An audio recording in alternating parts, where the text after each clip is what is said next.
Hey guys, welcome. This is Sash with Fearless Agents. Thank you guys for tuning in, and welcome to Your Life by Design, a place where I will bring about inspiration, hopefully motivation, and give you guys some steps to take the right appropriate action. So a few weeks ago, I was flying back from California into Chicago, and I had about 75 minutes. So I posted on my Facebook page. I just said, hey, got some free time, fire away, grab some questions my way. And I don't know, maybe 20, 30 people jumped on and very quickly started to ask questions. And a third of them surprisingly said, hey, we're brand new agents. So I said, okay, I thought I'd do a video just for you. And so I want to give just a little shout out to all the brand new agents that putting themselves out there, because I really think you're going to enjoy this show. What we're going to cover today is whether you're a brand new agent, a veteran agent, or just coming off a downturn, or whatever the case may be. If you want to get this and you're coming at me and you're in a slump and you just need to switch some things up, I don't know, maybe I'm going to give you some lame answer. I'm not going to give you some lame answer over and over. It's really kind of like the situation where if you came to me and said, hey, Sash, I really want to lose some weight and I want to get into the best shape of my life, I'm probably not going to give you an answer that just says, hey, you know what? You should probably just exercise every other month.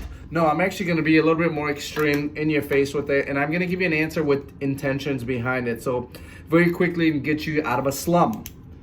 Excuse me while I take some notes. Okay, very quickly, into success as a brand new agent. What we're going to talk about today is going to be all the agents, according to NAR, all brand new agents within their first 5 years, 87% of agents fail. I just want you guys to process that for a quick second. Within the first 5 years, 87% of agents fail. Whoa. Fail meaning they don't just leave the industry because they made too much money. They left the industry, they failed because they did not make enough money. So what we're going to do first thing today is we're going to talk about what's your internal motive to act. I want you to get very honest with yourself. I want you to get some information about yourself, your expectations. What do you actually need to produce versus what your goals are? Those are two very, very similar sounding things, but they're very different, right? So oftentimes between the gap of what our goals are and what we actually need to survive is where the unhealthy tension occurs for people. And so I want you to be absolutely sure. I want you to absolutely know the difference and what you need to cover and what your goals are. So what is your monthly cost to live and work? What do you need to survive? What does it cost to run your household? Got a spouse? What does it cost for you and your spouse to live? Mortgage, rent, kids, dogs. What does it cost? What does it cost to run your household? Dry cleaning, food, everyday expenses. What does this actually cost you? Is it $1,000 a month? Is it $2,000 a month? Is it $5,000 a month? What is the bare minimum you need to actually take in every single month so you can operate? You can have a life that you're basically not homeless, right? Round it up. Always round it up. If it takes let's say $1,800, say $2,000. Round it up. Give yourself that little bit of cushion right there. I see this all the time. I see people that say, okay, I need $8,000 a month to operate. And then I say, okay, great. How much of outside income are you making in? And oftentimes you hear the answers, none, zero. What do you mean? And so then I ask them, well, what does your spouse make? What does your significant other make? How much are they making? And let's say, for example, they say, well, she makes about, $6,000 a month. So then you say, okay, great. That means if she makes $6,000 a month, you need to make $2,000 a month. What's your average commission check? How much are you making? Well, you might say, oh gosh, I don't know. Let's say my average commission check is $8,000, for example, right? I'm just making up a number. Obviously, that number is going to be much higher, much lower, depending on where you're at.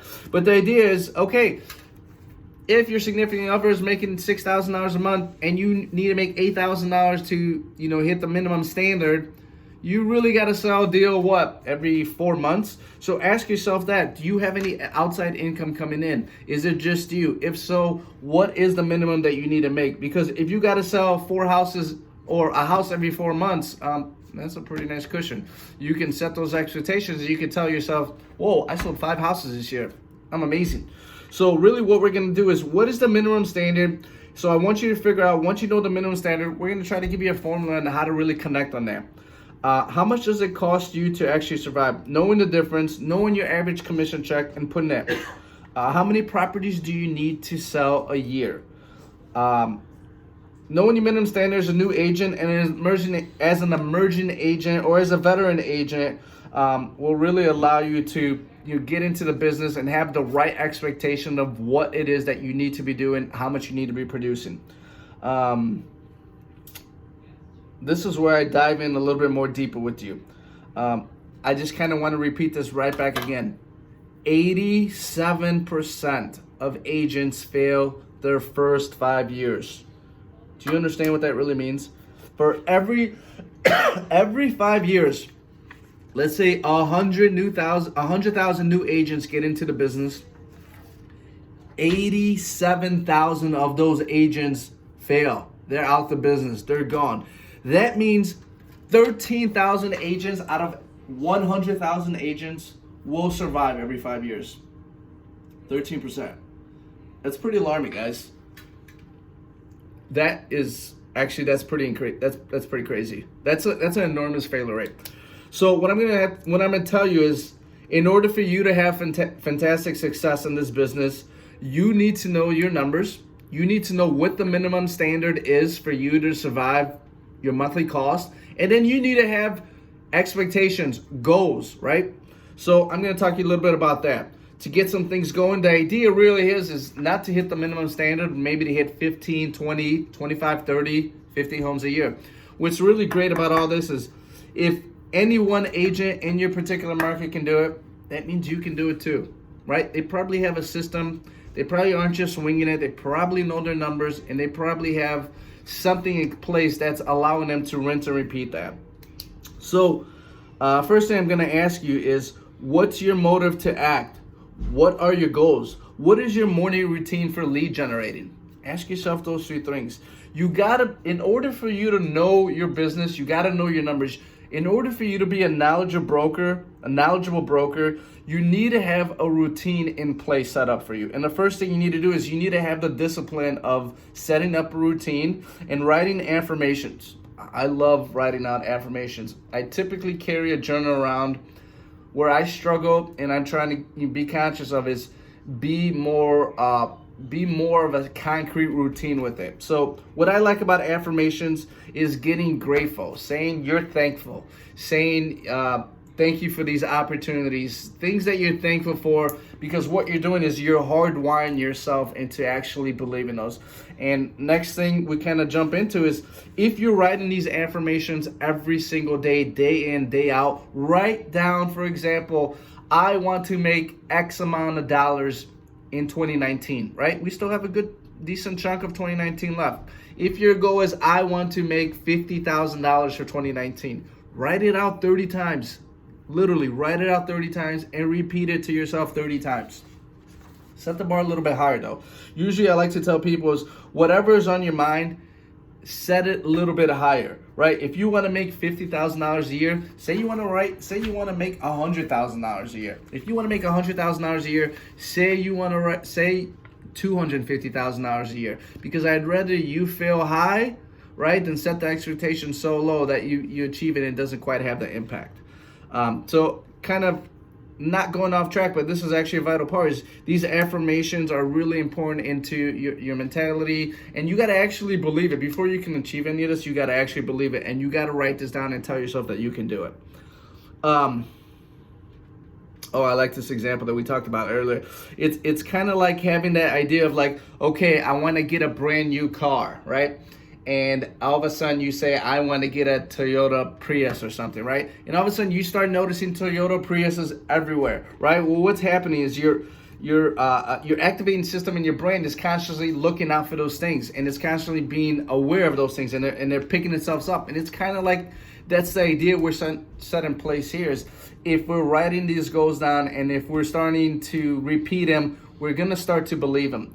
One little exercise that I liked from the seminar Chris Voss talked about is smiling makes you 31% smarter, right?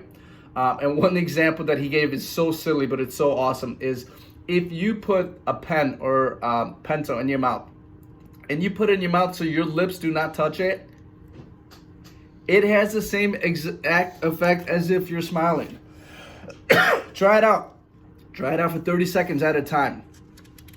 Get yourself in a habit where you're smiling, you're repeating these affirmations, and you have an attitude of gratitude. Okay, so back to the business plan and what we were talking about.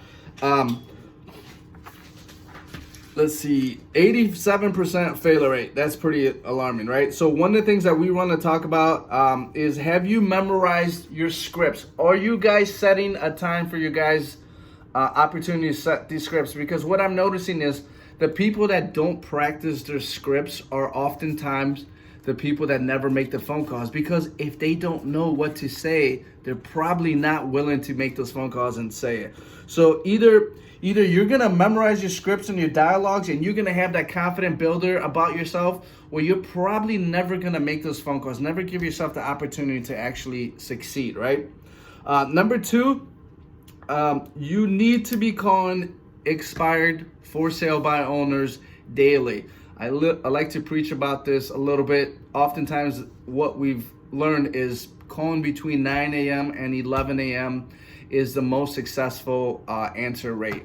They also say Saturday mornings is also really great, but if you're a brand new agent, you need to be calling these expires, and you need to be saying, hey, I noticed your home was on the market expired. If I were to bring you a full price offer, would you be willing to sell your home? And oftentimes what you're figuring out is, what was their deeper motives? Of course they need to sell, right? Or they want to sell, but what is their why? Are they looking to move? So what you've done is you've put yourself in a position to get into a dialogue and communicate with these people and get a response back. Now, listen, if you don't feel comfortable calling these freshly expired listings, what I recommend is go 2 years back, go 3 years back, go call these old listings, fail forward. Get yourself in an opportunity where you're making these phone calls. Get yourself in an opportunity where you're at least in the game. You'll be forced to either be good, or they will tell you very blunt in your face, hey, stop calling me, or this ain't it, right? So what's great about for sale by owners is they typically don't hold back. Well, what's really important about all that is you'll learn from the mistakes. You'll learn from what to do, what not to do, how to ask, your tonality, your rate, your speech. Eventually you're gonna just mesh with someone, even if you completely fumble the entire conversation, you might just have the opportunity to mesh with someone. You guys just took a liking to one another, and they might say, hey, all right, come on, let's see what we got. The alternative is you can say, hey, listen, I noticed your home expired on the market. Now, I don't know if I have a client that this meets my needs to, but would you be willing to hear me out if I can maybe give you some pointers on what to do, what you can change? And I don't know, if I do have a client, I'll most definitely keep them in mind. But the idea is get yourself in a dialogue where they can put your guard down and they'll allow you to come into the property. Millions of people have failed in this business, and I feel like where they're really not even giving themselves a chance is they're not willing to make these phone calls because it's painful. These phone calls can be painful, and oftentimes this pain stems from not knowing your script. Because if you don't know what to say, you don't want to call. It's painful, right? Now that we got kind of the harder stuff out the way, let's do the easier stuff. Lead follow-up, lead generating. Call the people you know. Call your sphere of influence. Say hello to them. Can I list your home? Are you looking to buy? Hey, listen, I'm just building up my book of business, and I wanted to say, can I provide a free home valuation? No charge, no cost. I'd be happy to drop it off. Would you allow me to do that? If the time is right now, I'd love to talk to you a little bit more deeper about what we can get. But listen, if it's not a big deal, I'd like to just present this to you, something to just keep in mind. Get yourself in the habit of not only lead generating, but bringing value, right? get yourself to be the expert in the field, right? Get yourself to put yourself in a position that you can explain to others that you're willing to work, right? Know your market. Know your market, guys. Check your hot sheets daily. What sold? What expired? What's pending? What went contingent? So when you are calling back, kind of circling back to those expired calls, you can say, hey, listen, Mr. and Mrs. Seller, I noticed your home didn't sell. Pretty odd, because I noticed 15 other homes similar to you around you within a mile or two sold. So I don't believe it's the market. I believe the market's still pretty, it's pretty warm right now. I don't believe we've had a downturn or a slowdown, maybe not just yet. Why do you think your home didn't sell? Get yourself the opportunity. If you know that market and if you know what homes are around you from your hot sheets, you could probably connect with them and probably give them some pointers. And most important, get yourself in the door. Hey, listen, I don't do too many of these videos. This is my first week, so I'd love some feedback. Good, bad, slow down, more energy, less energy. I'd love to hear what you have to say. You're not going to offend me. I would just love to hear. If you lasted 16 minutes, congratulations. That's impressive. And thank you. So keeping on with my videos, I hope I can bring you a little bit of value. And if I can give you just a little bit of a bonus takeaway, if you're new or newer in this agent, go do open houses, as many as you can. We had an opportunity to sit on a discussion panel, breakthrough discussion, and he was the number 37th agent in the world. And what he talked about is all his new agents, he recommended they do 40 hours of open houses a month, no less than 2 open houses a week. Now listen, guys, if you're doing 40 hours a month, you're doing a 5-hour open house 2 times a week minimum, right?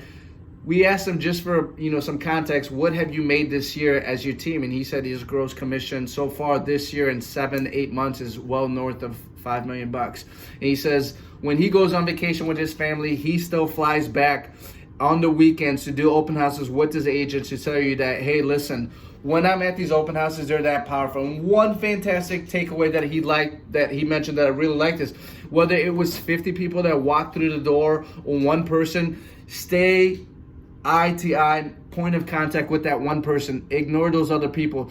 Get one appointment, one solid appointment out of here. Oftentimes we're getting ourselves in a situation where we just want people to write down, register. That's not the case. Get yourself one point.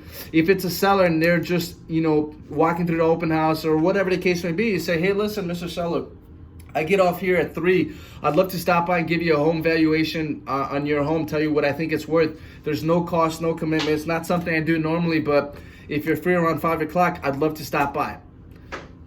Get one of those appointments. If it's not a seller, if it's a buyer, you say, hey, listen, always try to sell this house first, right?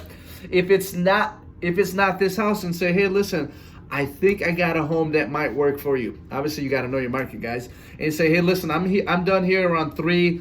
What's your availability, say, around 5 o'clock? I'd love to show you this home. Build up a rapport, right? Don't leave that open house without at least one appointment. All right, I'm going to wrap it up, guys. Thank you guys again for tuning in. This is Sash with Fearless Agents. I hope you were able to take away something from this video. I hope I was able to bring some value. Thank you guys so much for the love. And I hope I can continue, provide to you guys and bring value and be consistent. So make it a great day, guys.